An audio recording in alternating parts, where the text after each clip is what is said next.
اعوذ باللہ من الشیطان الرجیم بسم اللہ الرحمن الرحیم۔ اب آئیے بسم اللہ الرحمن الرحیم، اب یہ سورہ بقرہ شروع ہو رہی ہے۔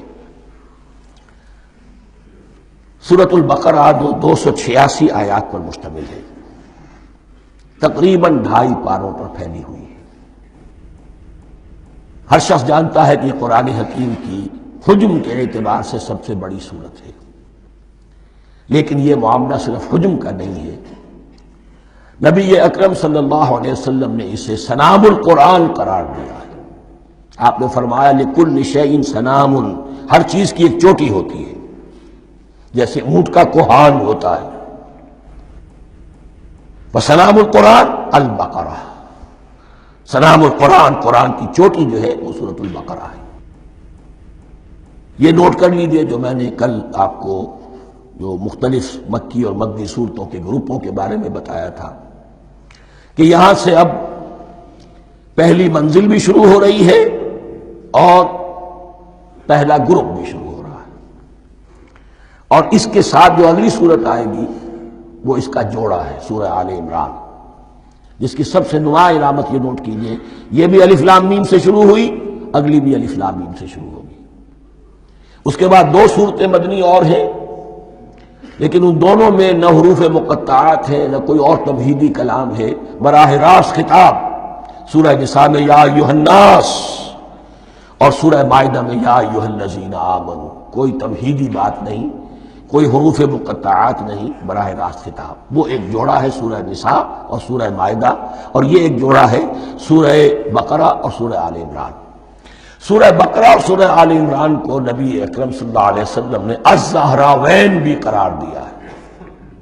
زہرا کہتے ہیں بڑی روشن چیز کو، یہ حضرت فاطمہ رضی اللہ تعالی عنہا کے نام کے ساتھ آتا ہے، فاطمۃ الزہراء، تو زہرا بہت روشن دمکتی ہوئی شے۔ الزہراوین، یہ 2 نہایت دمکتی ہوئی صورتیں ہیں جو قیامت کے دن 2 بدلیوں کی شکل میں ظاہر ہوں گی، حضور نے فرمایا، اور جو لوگ ان صورتوں سے محبت کرتے تھے ان پر سایہ کریں گی۔ اللہم ربنا اجعلنا منہم، ہمیں اللہ تعالیٰ ان میں شامل فرما دے۔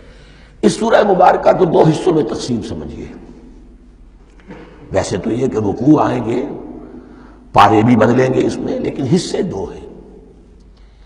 پہلے حصے میں اصل روح سخن سابقہ امت مسلمہ سے ہے، یہود سے، بنی اسرائیل سے۔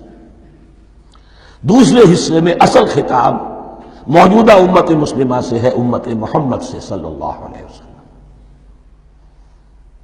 پہلے حصے میں 18 رکوع ہیں لیکن آیات 152 ہیں، دوسرے حصے میں 22 رکوع ہیں لیکن آیات 134 ہیں۔ گویا کہ اس سے آپ کو توازن نظر آئے گا کہ اگرچہ ادھر رکوع کی تعداد کم ہے 18 لیکن آیات کی تعداد زیادہ ہے 152، دوسرے حصے میں رکوعوں کی تعداد زیادہ ہے 22 لیکن آیات کی تعداد 134۔ اسی لیے اس کا ایک نام میں نے تجویز کیا ہے، وہ اس لیے تاکہ کچھ حقائق آپ کے ذہنوں میں ان ناموں کے حوالے سے بھی انشاءاللہ محفوظ ہو جائیں گے۔ سورۃ الامتین، 2 امتوں کی سورت، اس لیے کہ تقریباً نصف اس کی ساری بحث جو ہے، مرکزی بحث، وہ سابقہ امت مسلمہ بنی اسرائیل، اور دوسرا نصف اس میں سارا خطاب وہ ہے موجودہ امت مسلمہ یعنی امت محمد صلی اللہ علیہ وسلم۔ اس کا جو پہلے 18 رکوع ہیں یا پہلا حصہ ہے، اس کے اندر ڈویژن فردر ہوگی ورٹیکل، عمودی، پہلے 4 رکوع، پھر 10 رکوع، پھر 4 رکوع۔ لیکن جو 22 رکوع ہیں دوسرے حصے کے، دوسرے نصف کے، اس میں ڈویژن جو ہے جو ہاریزونٹل ہے، وہ افقی تقسیم ہے، عمودی نہیں، افقی۔ وہ میں بعد میں بیان کروں گا جب ہم وہاں پہنچ جائیں گے۔ ان کو پہلے سمجھ لیجئے، اس پہلے حصے کی جو تقسیم میں نے کی ہے، پہلے 4 رکوع، پھر 10 رکوع اور پھر 4 رکوع۔ پہلے 4 رکوع یوں سمجھیے کہ پورے قرآن مجید کے لیے اس کی حکمت اور فلسفے کا جو حصہ مکی قرآن میں بیان ہو چکا تھا اس کا خلاصہ ہے۔ جب یہ صورت نازل ہو رہی ہے تو یہ تو مدینہ میں حضور تشریف لا چکے ہیں، 12-13 سال جو ہے گزر چکے ہیں، اور ان 12-13 سالوں کے دوران 2/3 قرآن نازل ہو چکا ہے۔ اس میں جو بھی حکمت، فلسفہ اور بنیادی دعوت، یہ جو چیزیں مکی قرآن میں بیان ہوئی، ان کا خلاصہ نچوڑ نکال کر یہاں 4 رکوعوں میں رکھ دیا گیا۔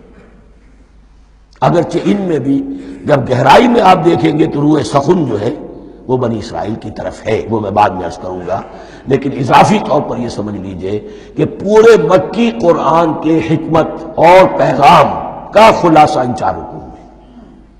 پھر 10 رکوع ہیں جن میں براہ راست خطاب ہے سابقہ امت مسلمہ، یا بنی اسرائیل۔ اس کے بھی 2 حصے ہیں۔